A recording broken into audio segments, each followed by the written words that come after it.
Hello friends, मेरा नाम चंदन कुमार। हम लोग डीसी मशीन को डिस्कस कर रहे हैं। डीसी मशीन में हम लोग आर्मेचर रिएक्शन को डिस्कस कर रहे हैं। आर्मेचर रिएक्शन में सबसे पहले हम लोग आर्मेचर रिएक्शन देखें। आर्मेचर रिएक्शन का फिर उसके बाद हम इफेक्ट देखें। तो आपको आर्मेचर रिएक्शन का हम इफेक्ट बताया था। आर्मेचर रिएक्शन के कारण जो न्यूट्रल एक्सिस होता है वो शिफ्ट कर जाता है। किधर शिफ्ट करता है? तो जनरेटर के केस में मूवमेंट के डायरेक्शन में शिफ्ट करता है, यानी रोटेशन के डायरेक्शन में शिफ्ट करता है, और मोटर के केस में रोटेशन के अपोजिट डायरेक्शन में शिफ्ट करता है। उसके बाद हम कम्यूटेशन देखे थे। कम्यूटेशन देखने के बाद हम आपको कम्यूटेशन पीरियड बताए थे, यानी जितना देर तक ब्रश किसी कॉइल को शॉर्ट सर्किट किए हुए रहता है उस पीरियड को हम लोग बोलते हैं कम्यूटेशन पीरियड। तो कम्यूटेशन पीरियड में हम आपको बताए थे लीनियर कम्यूटेशन, ओवर कम्यूटेशन और डिले कम्यूटेशन। लीनियर कम्यूटेशन में आपको क्या बताए थे? लीनियर कम्यूटेशन को हम लोग आइडियल कम्यूटेशन में बोलते हैं। लीनियर कम्यूटेशन में बताए थे कि अगर करंट का रिवर्सल पूरी तरह से कम्यूटेशन पीरियड यानी टीसी में हो जाए तो उसको हम लोग बोलते हैं लीनियर कम्यूटेशन या आइडियल कम्यूटेशन। इस तरह से कुछ हम फिगर ड्रा किए थे। ये आपका टाइम था, मान लेते हैं कि करंट रिवर्सल प्लस आई से माइनस आई तक करंट रिवर्सल हो रहा है किसी कॉइल में। तो अगर ये टीसी यानी कम्यूटेशन पीरियड में हो जा रहा था, कम्यूटेशन पीरियड में हो जा रहा था तो उसको बोल दे रहे थे लीनियर कम्यूटेशन। और अगर कम्यूटेशन पीरियड से ज़्यादा टाइम ले रहा था, यानी टीसी पीरियड में पूरी तरह से रिवर्स नहीं हो रहा था, तो उसको हम लोग बोल रहे थे डिले कम्यूटेशन। और अगर कम्यूटेशन फास्टली हो जा रहा था, यानी टीसी टाइम पीरियड से पहले ही करंट रिवर्सल हो जा रहा था, तो उस कंडीशन को हम लोग बोल रहे थे ओवर कम्यूटेशन। तो हम आपको बताए थे कि आपको डीसी मशीन में कभी भी ओवर कम्यूटेशन नहीं होने वाला। ये आपका ओवर कम्यूटेशन है, ये आपका लीनियर या आइडियल कम्यूटेशन है, और ये आपका डिले कम्यूटेशन। क्या है? Delay commutation. तो जनरली हम ये चीज़ बताए थे कि आपको मशीन में कभी भी ओवर कम्यूटेशन नहीं होने वाला है डीसी मशीन में, और आइडियल या लीनियर कम्यूटेशन नहीं होता, ये भी नहीं होता है। कोई भी चीज़ में आप जानते हैं कि आइडियल नहीं होता है, तो आपको जनरली जो होता है ये आपको डिले कम्यूटेशन होता है। अब डिले कम्यूटेशन में कम्यूटेशन पीरियड में करंट यहाँ तक आता है, पूरी तरह से रिवर्स नहीं होता है, और जैसे ही यहाँ पे आता है तो यहाँ आने के बाद यहाँ से करंट एकदम से जीरो होता है। करंट जब एकदम से जीरो होता है बहुत कम समय में, तो इस कारण से हाई वोल्टेज इंड्यूस्ड होता है। हाई वोल्टेज इंड्यूस्ड होता है और इस कारण से स्पार्क जनरेट होता है। जब भी आपका करंट बहुत कम समय में जीरो होगा, तो आप जानते हैं कि वोल्टेज इंड्यूस्ड होता है L D I by D T. किसी भी कॉइल में अगर करंट चेंज होता है तो उस कारण से वोल्टेज इंड्यूस्ड होता है। तो देखिए हम ये बोल रहे हैं कि यहाँ से करंट बहुत कम समय में, यहाँ से करंट तुरंत जीरो हो जा रहा है, यानी बहुत कम समय में जीरो हो जा रहा है। D t tends to zero, जब d t tends to zero करेगा तो ये जो आपका वोल्टेज इंड्यूस्ड होने वाला है ये बहुत ज़्यादा हो जाएगा। तो इस केस में हमारा क्या हो रहा था? स्पार्क जनरेट हो रहा था।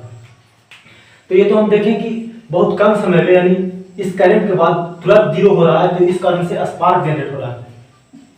तो इसके बाद हम बोले थे कि अगला वीडियो में हम देखेंगे कि आपका जो ये डिले कम्यूटेशन हो रहा है, ये डिले कम्यूटेशन हो रहा है। तो डिले कम्यूटेशन हो रहा है, तो डिले कम्यूटेशन का कारण क्या है? किस कारण से आपका जो आर्मेचर वाइंडिंग है उसमें कम्यूटेशन जो हो रहा है वो डिले कम्यूटेशन हो रहा है? तो इसका सबसे पहला रीजन होता है reactance voltage. Reactance voltage cause of delay commutation, cause of delay commutation. सबसे पहला इसका कॉज होता है रिएक्टेंस वोल्टेज। अब देखिए रिएक्टेंस वोल्टेज क्या होता है। तो रिएक्टेंस के कारण जो वोल्टेज इंड्यूस्ड होता है उसको बोलते हैं रिएक्टेंस वोल्टेज। बाइंडिंग के रिएक्टेंस के कारण जो वोल्टेज इंड्यूस्ड होता है उसको बोलते हैं रिएक्टेंस वोल्टेज। सबसे पहले हम समझते हैं रिएक्टेंस होता क्या है। तो आपको पता होगा रिएक्टेंस का प्रॉपर्टी, रिएक्टेंस जो होता है वो चेंज इन करंट को अपोज करता है। क्या करता है? चेंज इन करंट को अपोज करता है। तो हम लोग डीसी मशीन डिस्कस कर रहे हैं, तो आपको पता है कि डीसी मशीन में करंट तो रिवर्सल होता नहीं है, लेकिन हम आपको बताएं कि डीसी मशीन में करंट रिवर्सल होता नहीं है, लेकिन वाइंडिंग में जो ईएमएफ इंड्यूस्ड होता है वो एसी नेचर का होता है, यानी उसमें करंट रिवर्स होता है। और साथ ही साथ हम आपको कम्यूटेशन में भी बताएं कि जब किसी कॉइल का हम लोग कम्यूटेशन करते हैं, यानी कम्यूटेशन प्रोसेस से होकर कोई कॉइल या कंडक्टर गुजरता है, तो उस प्रोसेस से गुजरने के बाद उसमें करंट रिवर्स हो जाता है। यही तो हो रहा है कम्यूटेशन में, क्या होता है करंट रिवर्स हो जाता है, यानी कम्यूटेशन के पहले उसमें जो करंट जा रहा था और कम्यूटेशन के बाद जो करंट जाएगा वो जस्ट रिवर्स हो जाता है। तो जब करंट रिवर्स हो रहा है यानी करंट चेंज हो रहा है, तो जहां भी करंट चेंज होने की बात आएगा वहां पे आपका इंडक्टेंस का प्रॉपर्टी आएगा। क्या प्रॉपर्टी आएगा? इंडक्टेंस का प्रॉपर्टी आएगा। तो रिएक्टेंस वोल्टेज हम लोग निकालते हैं, तो आपको पता होगा रिएक्टेंस वोल्टेज यानी इंडक्टेंस के कारण जो वोल्टेज इंड्यूस हो रहा, तो हम लोग जानते हैं रिएक्टेंस वोल्टेज या इंडक्टेंस के कारण जो वोल्टेज इंड्यूस हो रहा उसका हम लोग फार्मूला जानते हैं। क्या फार्मूला जानते हैं? L D I by D T, यानी इंडक्टेंस इनटू जितना करंट चेंज हो रहा है, डी आई यानी जितना करंट चेंज हो रहा है और जितना टाइम पीरियड ले रहा है। तो देखिए, तो एल को हम बोल दे रहे हैं एल यानी बाइंडिंग का इंडक्टेंस। अब डी आई, तो देखिए हम आपको बताए कम्यूटेशन बताए, तो कम्यूटेशन में करंट कितना चेंज हो रहा था? प्लस आई था यहाँ, और यहाँ पे चेंज होने के बाद माइनस आई था, माइनस आई था। तो अगर यहाँ से हम निकालना चाहें डी आई, अगर यहाँ से हम निकालना चाहें डी आई यानी चेंज इन करंट, तो कितना हो जाएगा? प्लस आई माइनस माइनस आई, यानी चेंज इन करंट निकालेंगे तो 2 आई आ जाएगा, प्लस आई से माइनस आई आ रहा है। तो अगर टोटल चेंज देखेंगे तो 2 आई का चेंज आया। अब देखते हैं टाइम dt कितना है, तो जितना देर में प्लस आई से माइनस आई तक आता है इसी को लोग बोलते हैं टीसी यानी कम्यूटेशन पीरियड टीसी। तो आपका dt हो गया टीसी यानी कम्यूटेशन पीरियड। तो यहाँ से अगर हम वी यानी रिएक्टेंस वोल्टेज निकालना चाहें तो देखिए, तो वी इक्वल टू लिख सकते हैं V equal to L D I बटा डी टी यानी 2i बटा टीसी, यानी रिएक्टेंस वोल्टेज हम लोग निकालते हैं एल इंटू 2i बटा टीसी। टीसी क्या? Commutation period. तो हम लोग देख रहे हैं कॉज ऑफ डिले कम्यूटेशन। तो डिले कम्यूटेशन का कारण हम लोग देखें सबसे पहले रिएक्टेंस वोल्टेज, यानी रिएक्टेंस वोल्टेज इंडक्टेंस के कारण बाइंडिंग में वोल्टेज इंड्यूस हो रहा, तो वोल्टेज कितना इंड्यूस हो रहा है? इतना वोल्टेज इंड्यूस हो रहा। तो हम लोग जानते हैं लेंज के नियम से ये जो वोल्टेज इंड्यूस होगा, तो जिस कारण से इंड्यूस्ड हुआ है उसी को अपोज करेगा। तो किस कारण से ये वोल्टेज इंड्यूस्ड हुआ है? ये वोल्टेज करंट रिवर्सल हो रहा है यानी कम्यूटेशन हो रहा है, उसके कारण इंड्यूस्ड हुआ है। तो ये कम्यूटेशन या बोल सकते हैं करंट रिवर्सल को अपोज करेगा। तो जब करंट रिवर्सल को अपोज करेगा तो उस कारण से टाइम पे करंट पूरी तरह से रिवर्स नहीं हो पाएगा, यानी इसी को दूसरे शब्द में बोले तो करंट जितना देर में रिवर्स नहीं, टीसी में जितना रिवर्स होना चाहिए उतना रिवर्स ना होकर के करंट का वैल्यू कुछ कम रह जाएगा, यानी इसी को दूसरा शब्द में बोल सकते हैं कि ज्यादा टाइम पूरी तरह से रिवर्स होने के लिए ये ज्यादा टाइम लेगा, ये ज्यादा टाइम लेना चाहेगा पूरी तरह से रिवर्स होने के लिए। तो यही तो हो रहा है डिले कम्यूटेशन, इसी को तो हम लोग बोलते हैं। तो डिले कम्यूटेशन में देखिए पहला कारण हम क्या बताया, इसको फिर से एक बार बता रहे हैं। डिले कम्यूटेशन का पहला कारण हम देख रहे हैं रिएक्टेंस वोल्टेज। रिएक्टेंस वोल्टेज यानी जो इंडक्टेंस के कारण वोल्टेज इंड्यूस हो रहा।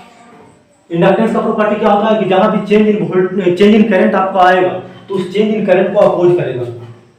तो उस चेंज इन करंट के कारण कितना वोल्टेज आया? इतना वोल्टेज आया। और ये वोल्टेज जो है जो कम्यूटेशन हो रहा है या बोल सकते हैं करंट जो रिवर्सल हो रहा है उस चीज को अपोज करेगा।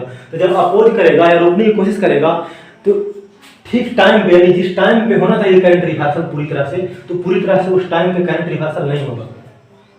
तो ये हम लोग देखें पहला कॉज यानी डिले कम्यूटेशन का ये पहला कॉज है रिएक्टेंस वोल्टेज, यानी रिएक्टेंस वोल्टेज आ रहा है जिस कारण से कम्यूटेशन आपका डिले हो जा रहा है। अब हम लोग दूसरा कॉज देखते हैं। तो इसका दूसरा कॉज होता है क्रॉस मैग्नेटाइजिंग इफेक्ट। क्या होता है? Cross magnetising effect. देखिए इसका दूसरा कारण क्या होता है? इसका दूसरा कारण होता है क्रॉस मैग्नेटाइजिंग इफेक्ट।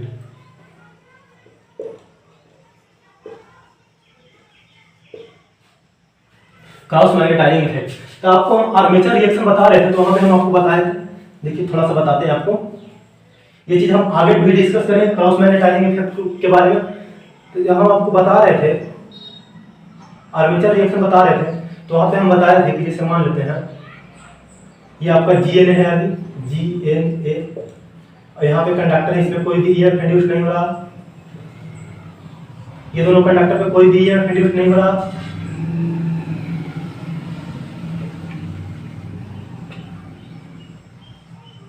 और इसके एक तरफ क्रॉस होगा, हम लोग जनरेटर में निकाले थे, तो एक तरफ क्रॉस ले रहे थे, इधर नॉर्थ पोल है इधर साउथ पोल है, तो एक तरफ क्रॉस आ रहा था और इसके दूसरे तरफ डॉट आ रहा था। और इसमें कोई भी ईएमएफ इंड्यूस नहीं हो रहा था। इसमें कोई भी ईएमएफ इंड्यूस नहीं हो रहा था। कब नहीं इंड्यूस हो रहा था? जब हम लोग आर्मेचर फ्लक्स को कंसीडर नहीं कर रहे थे। लेकिन जैसे ही हम आर्मेचर फ्लक्स को कंसीडर किए थे तो हम लोग ये देखे थे कि जो न्यूट्रल एक्सिस है वो कुछ एंगल से शिफ्ट कर जा रहा था, कुछ एंगल से शिफ्ट कर जा रहा था। अब जो रिजल्टेंट फ्लक्स आ रहा, तो रिजल्टेंट फ्लक्स आने के कारण यानी आर्मेचर फ्लक्स के कारण जो न्यूट्रल एक्सिस है वो शिफ्ट कर गया। तो शिफ्ट कर गया है तब इस एक्सिस की, ये जो अब एक्सिस बन रहा है, इस एक्सिस के एक तरफ क्रॉस होगा और दूसरे तरफ डाउन होगा। यानी यहाँ पे ये जो कुछ भी नहीं हो रहा था यहाँ पे क्रॉस होगा और ये जो यहाँ डॉट है यहाँ क्रॉस होगा। और देखिए यहाँ पे जो क्रॉस दिख रहा है इसमें आपका डॉट होगा, इसमें डॉट होगा और इसमें भी डॉट होगा। तब क्या हुआ? अब ये हुआ कि ब्रश के पास जो कंडक्टर है उसमें ईएमएफ इंड्यूस्ड हो गया। तो अब जो ईएमएफ इंड्यूस्ड हो गया तो इस कारण से क्या होगा? इस कारण से भी आपका कम्युटेशन डिले होता है। तो हम लोग दो कारण देखे डिले कम्युटेशन का। एक कारण देखे रिएक्टेंस वोल्टेज, पहला कारण देखे रिएक्टेंस वोल्टेज और दूसरा कारण देखें cross magnetising effect. Cross magnetising effect के कारण ये डिस्टॉर्ट हो जा रहा था। जैसे मेन फ्लक्स इधर था फाई ए और आर्मेचर फ्लक्स इस डायरेक्शन में था फाई ए। इसी कारण से ना जो टोटल फ्लक्स आ रहा था वो शिफ्ट कर जा रहा था और जो टोटल फ्लक्स शिफ्ट कर जा रहा था तो आपका न्यूट्रल एक्सिस शिफ्ट कर जा रहा था। तो हम दो कारण देखे डिले कम्युटेशन के, दो कारण देखे। पहला रिएक्टेंस वोल्टेज के कारण डिले हो रहा है कम्युटेशन, दूसरा क्रॉस मैग्नेटाइजिंग इफेक्ट यानी आर्मेचर फ्लक्स आ रहा उसके कारण जो क्रॉस मैग्नेटाइजिंग इफेक्ट आ रहा उस इफेक्ट के कारण भी कम्युटेशन डिले हो रहा। अब हम लोग देखते हैं मेथड ऑफ इंप्रूविंग कम्युटेशन, यानी किस तरह से हम लोग कम्युटेशन को इंप्रूव कर सकते हैं। तो पहला होता है आपका resistance commutation.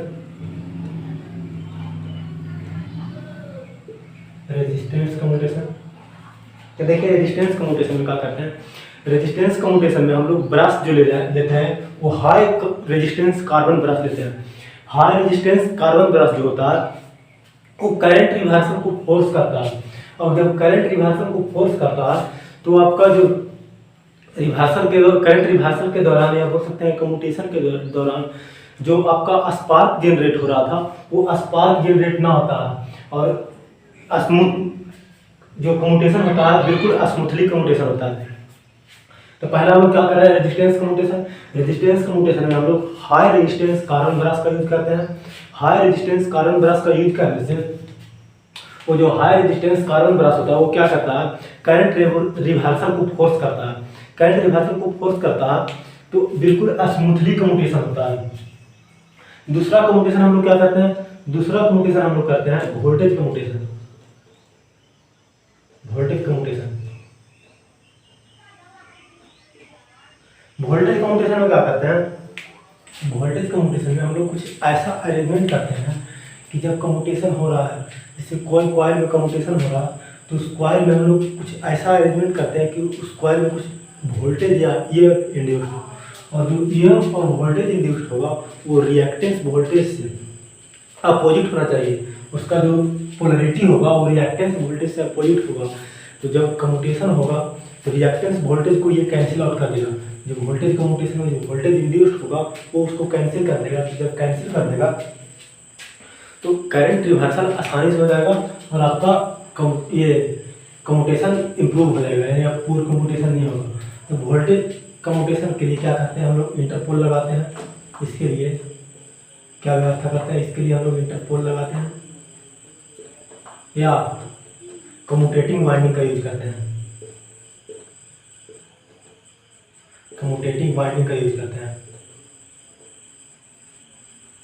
Method of improving commutation को इम्प्रूव करने के लिए हम लोग दो मेथड का यूज किए। पहला रेजिस्टेंस कम्यूटेशन में हम लोग हाई रेजिस्टेंस ब्रश का यूज करते हैं। High resistance brush current reversal को फोर्स करता है, यानी इसमें पहले लो रेजिस्टेंस का यूज कर रहे थे ब्रश में। लो रेजिस्टेंस में जैसे हो गया कॉपर का ब्रश नहीं यूज करके हाई रेजिस्टेंस कार्बन का ब्रश यूज करेंगे रेजिस्टेंस कम्यूटेशन में। लेकिन रेजिस्टेंस कम्यूटेशन का आपका डिसएडवांटेज क्या है कि high resistance carbon brush use कीजिएगा। तो जब हाई रेजिस्टेंस ब्रश यूज कीजिएगा तो उस कंडीशन से वोल्टेज ड्रॉप भी ज़्यादा होगा। जब रेजिस्टेंस ज़्यादा होगा तो IR ड्रॉप ज़्यादा होगा। साथ ही साथ टोटल करंट ब्रश से होकर के फ्लो होगा तो आई स्क्वायर आर लॉस भी आपका ज़्यादा होगा। तो इस कारण से जहाँ पर इफिशियंसी आपको अच्छा ही चाहिए तो उस केस में आपको हम रेजिस्टेंस कम्यूटेशन नहीं यूज करते हैं। तो एक और मेथड होता है कम्यूटेशन को इम्प्रूव करने के, वोल्टेज कम्यूटेशन। तो वोल्टेज कम्यूटेशन में क्या करते हैं कि जैसे कम्यूटेशन खराब किससे हो रहा था, कम्यूटेशन खराब हो रहा था रिएक्टेंस वोल्टेज हमारा इंड्यूस हो रहा है कॉइल में, उस कारण से। तो ये वोल्टेज कम्यूटेशन में क्या करते हैं कि जो रिएक्टेंस वोल्टेज इंड्यूस हो रहा है उसका जस्ट अपोजिट वोल्टेज हम लोग इंड्यूस करवाते हैं कॉइल में, कुछ ऐसा अरेंजमेंट करते हैं। तो ऐसा अरेंजमेंट क्या करते हैं, या तो इंटरपोल लगा देते हैं या तो कम्यूटेटिंग वाइंडिंग लगा देते हैं। तो इंटरपोल और कम्यूटेटिंग वाइंडिंग किस तरह से लगाते हैं इसको हम लोग एक एक करके आगे समझते हैं। ये हम लोग जनरेटर मशीन ड्रा किए हैं, डीसी मशीन ड्रा किए हैं, 2 पोल डीसी मशीन ड्रा किए हैं। ये नॉर्थ पोल मान रहे हैं, ये साउथ पोल मान रहे हैं, और ये आपका आर्मेचर कोर है। आर्मेचर कोर है, मान ले रहे हैं कि इधर छोड़ते हैं डायरेक्शन, मूवमेंट का डायरेक्शन। देखिए नॉर्थ पोल ये साउथ पोल है, देखिए नॉर्थ पोल और साउथ पोल के बीच में खाली है। तो ये जो खाली जगह है यहीं पे हम लोग प्लेस करते हैं इंटरपोल को। यहाँ पे हम लोग छोटा छोटा पोल लगा देते हैं, छोटा और नैरो पोल। देखिए ये जो इसका जो फेस है वो फैला हुआ है, लेकिन इसका फेस फैला हुआ हम लोग नहीं रखते हैं, इसको हम लोग नैरो रखते हैं।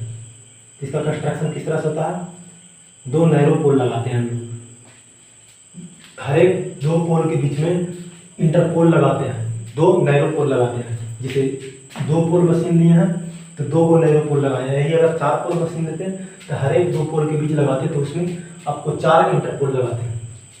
तो इंटरपोल के बारे में पहली बात ये नैरो साइज का रहेगा, यानी ये इसका पोल फेस बहुत ज़्यादा फैला हुआ नहीं रहेगा। अब देखिए इसका हम लोग देखते हैं कि इसका पोलरिटी क्या होगा, यानी कौन सा नॉर्थ पोल होगा कौन सा साउथ पोल होगा।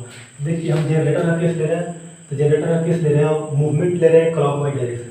तो जब जनरेटर का केस ले रहे हैं मूवमेंट क्लॉकवाइज ले रहे हैं, तो हम लोग बहुत बार ये चीज़ निकाल चुके हैं।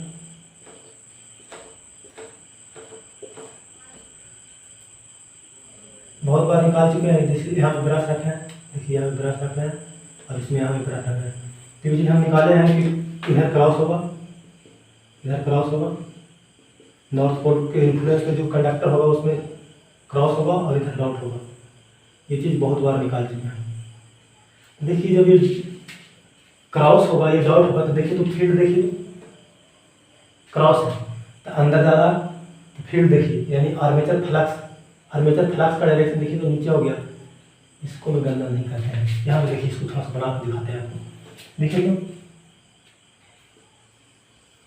इधर वाला कंडक्टर के कारण इस तरह से क्लॉकवाइज डायरेक्शन में हो गया, और इधर जो कंडक्टर है देखिए करंट बाहर निकल रहा है तो फिर एंटी क्लॉकवाइज यानी इस तरह से। देखिए तो आर्मेचर कोर के अंदर यहाँ पे हम लोग देख रहे हैं कि आर्मेचर कोर के अंदर जो आर्मेचर फ्लक्स है उसका डायरेक्शन नीचे की ओर है। देखिए आर्मेचर फ्लक्स का डायरेक्शन नीचे की ओर है, ये भी नीचे। तो आर्मेचर फ्लक्स का डायरेक्शन नीचे की ओर है, और आर्मेचर फ्लक्स के कारण ही सारा इफेक्ट आ रहा है हमारा मशीन में।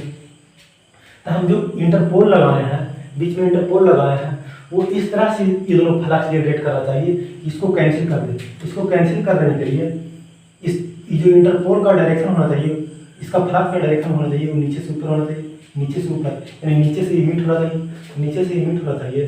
तो ये नॉर्थ पोल होना चाहिए इसका मतलब, और ये साउथ पोल होना चाहिए। देखिए क्या बोल रहे हैं हम, ये बोल रहे हैं देखिए इसमें लगाइए फ्लक्स का डायरेक्शन निकालने के लिए, तो करंट अंदर जा रहा है तो फ्लक्स क्लॉकवाइज डायरेक्शन, इसमें लगाइएगा तो करंट बाहर निकल रहा है फ्लक्स एंटी क्लॉकवाइज डायरेक्शन में। देखिए दोनों केस में कोर के अंदर में, ये कोर है ये आपका कोर है, दोनों केस में कोर के अंदर में जो आर्मेचर फ्लक्स है उसका डायरेक्शन नीचे की ओर है, तो हम लोग जो इंटरपोल लगा रहे हैं उसका डायरेक्शन इस तरह से होना चाहिए। इंटरपोल से जो फ्लक्स निकालने वाला है उसका डायरेक्शन इस तरह से होना चाहिए वो आर्मेचर फ्लक्स को कैंसिल कर सके, इसीलिए हम लोग लगाए इंटरपोल। तो देखिए इसका डायरेक्शन नीचे की ओर है, तो इस दोनों इंटरपोल का पोलरिटी इस तरह से होना चाहिए कि इसका फ्लक्स ऊपर की ओर जाए, दैट मीन्स फ्लक्स इमिट कहाँ से करता है, नॉर्थ पोल से इमिट करता है फ्लक्स, यानी ये होना चाहिए नॉर्थ पोल और ये होना चाहिए साउथ पोल, इंटर करता है साउथ पोल। तो ये नॉर्थ पोल होना चाहिए, ये साउथ पोल होना चाहिए। अब एक चीज़ बताइए, हम यहाँ पर जनरेटर का केस ले रहे हैं और जनरेटर के केस में हम लोग रोटेशन क्या लिए हैं, क्लॉकवाइज लिए हैं। तो क्या देखें, अगर इसी को हम जनरल वे में देखना चाहें कि इंटरपोल की पोलैरिटी क्या होगा, तो जनरेटर के केस में देखिए, तो जनरेटर के केस में हम इस तरफ मूव कर रहे हैं, तो ये नॉर्थ पोल है, ये नॉर्थ पोल है। तो इंटरपोल का पोलैरिटी के लिए हम लोग बोलते हैं कि जनरेटर के केस में जिस डायरेक्शन में आप मूव कर रहे हैं तो मूव कीजिएगा, तो जो अगला पोल जो मिलेगा वही पोलैरिटी हम लोग इंटरपोल का लेते हैं। जैसे देखिए हम इधर मूव कर रहे हैं, इधर मूव कर रहे हैं, तो देखिए ये हमको साउथ मिलेगा, तो साउथ मिलेगा, तो इसके लिए हम अगर निकाल रहे हैं पोलैरिटी, तो जिस डायरेक्शन में मूव कर रहे हैं तो अगला पोल जो मिलेगा वही इंटरपोल का पोलैरिटी होगा। जैसे देखिए इसके लिए हम देख रहे हैं, तो इस डायरेक्शन में मूव किए तो यहाँ हमको साउथ मिला, तो इसका पोलैरिटी भी साउथ होगा। जैसे इसका देखना चाहेंगे तो इसका देखना चाहेंगे तो इस डायरेक्शन में मूव करेंगे, इस डायरेक्शन में मूव करेंगे तो आगे हमको नॉर्थ मिल रहा है, तो इसका पोलैरिटी नॉर्थ होगा। तो इंटरपोल के लिए क्या बोले, इंटरपोल की पोलैरिटी के लिए कि जनरेटर के केस में आप जिस डायरेक्शन में मूव कर रहे हैं उस डायरेक्शन में अगला जो आपको पोल मिलेगा वही पोल का पोलैरिटी आप इंटरपोल का दीजिए, इंटरपोल का पोलैरिटी वही पोलैरिटी होगा। तो अब देखते हैं मोटर के लिए। तो अगर मोटर के लिए देखिएगा, तो हम आपको बताए थे कि अगर मोटर के लिए आप फील्ड का डायरेक्शन सेम लेते हैं और साथ ही साथ रोटेशन भी सेम लेते हैं, जैसे फील्ड का डायरेक्शन सेम लेते हैं और रोटेशन भी सेम लेते हैं, तो करंट का डायरेक्शन अपोजिट हो जाता है मोटर और जनरेटर में। देखिए अगर आप इसमें करंट का डायरेक्शन लीजिएगा, तो करंट का डायरेक्शन लीजिएगा तो अपोजिट हो जाएगा, यहाँ डॉट हो जाएगा, यहाँ क्रॉस हो जाएगा। तो जब वहाँ डॉट हो जाएगा, वहाँ क्रॉस हो जाएगा, तो आपका फील्ड भी अपोजिट हो जाएगा, फील्ड अपोजिट हो जाएगा, यानी फील्ड अपोजिट हो जाएगा, यानी ये हो जाएगा एंटी क्लॉकवाइज, ये एंटी क्लॉकवाइज हो जाएगा, तो इसमें ऊपर हो जाएगा, इसमें ऊपर हो जाएगा, इसमें भी ऊपर हो जाएगा, ये हो जाएगा क्लॉकवाइज, ये हो जाएगा एंटी क्लॉकवाइज, जस्ट अपोजिट हो जाएगा, जस्ट अपोजिट हो जाएगा। यानी देखिए जस्ट अपोजिट हो जाएगा तो आर्मेचर फ्लक्स का डायरेक्शन ऊपर की ओर हो जाएगा।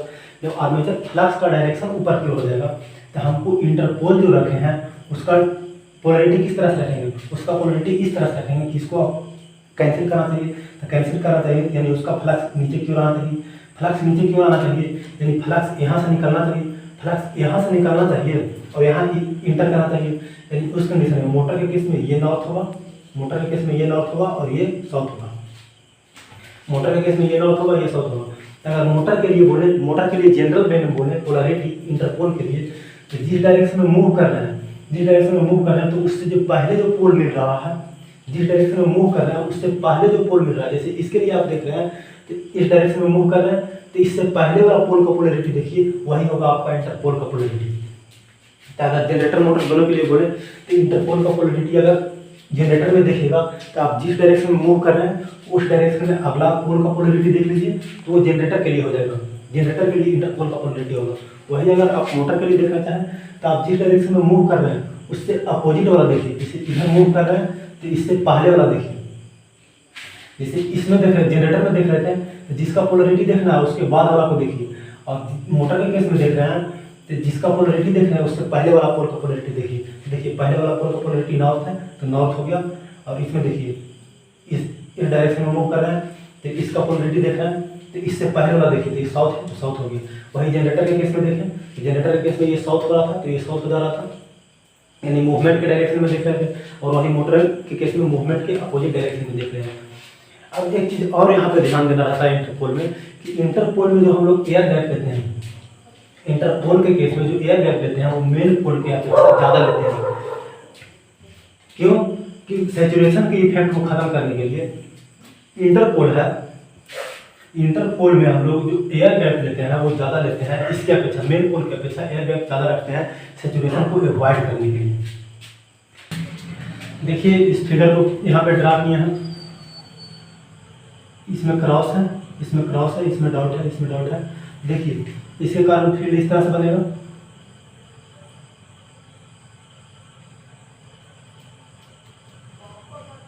इसके कारण से फील्ड इस तरह से बनेगा नीचे की ओर।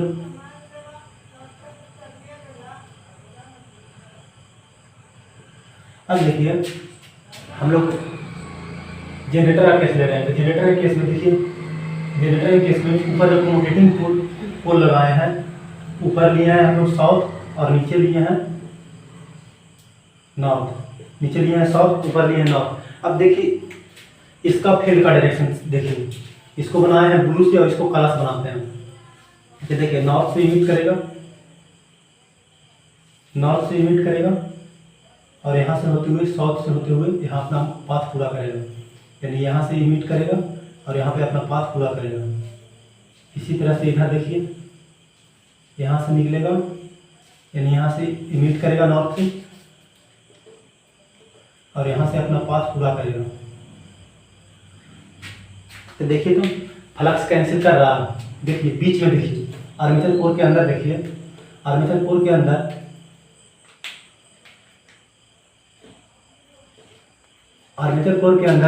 आर्मेचर फ्लक्स का डायरेक्शन नीचे है, देखिए कम्यूटेटिंग फ्लक्स का डायरेक्शन ऊपर है।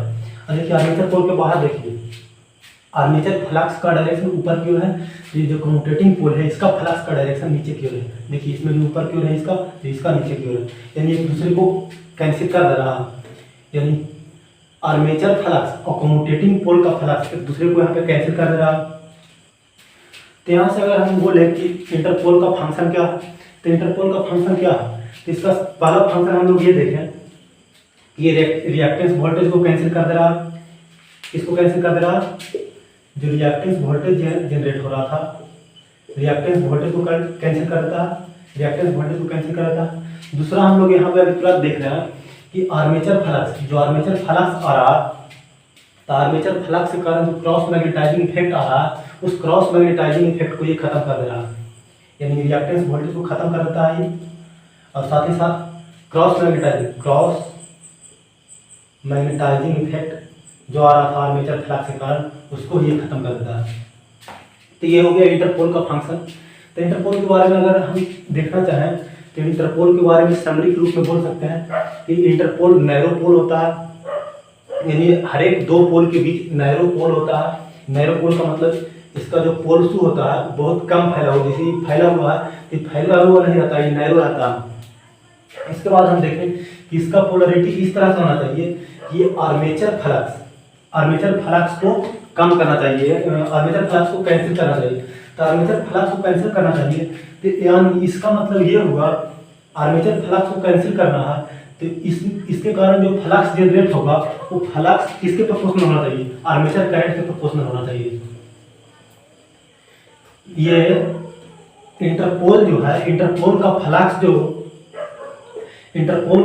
जो होगा फाई बोल सकते हैं, फाई इंटरपोल, यानी इंटरपोल का फ्लक्स जो है वो आर्मेचर करंट को कैंसिल करने के लिए हम लोग लगाए हैं। तो इसका फ्लक्स आर्मेचर करंट के डायरेक्टली प्रोपोर्शनल होना चाहिए, यानी अगर लोड बढ़े या घटे तो उस कंडीशन में इंटरपोल का फ्लक्स बढ़ना चाहिए या घटना चाहिए। तो इसीलिए इसके लिए जो हम लोग बाइंडिंग करते हैं वो आर्मेचर करंट के साथ सीरीज में करते हैं। जब सीरीज में करेंगे तो आर्मेचर करंट का ही करंट इसमें फ्लो होगा, आर्मेचर करंट ही इसमें फ्लो होगा, उसी से इसमें फ्लक्स जनरेट होगा। तो उसी से जब इसमें फ्लक्स जनरेट होगा तो फाई आई यानी इंटरपोल का जो आपका फ्लक्स होगा वो आर्मेचर करंट के डायरेक्टली प्रोपोर्शनल होगा।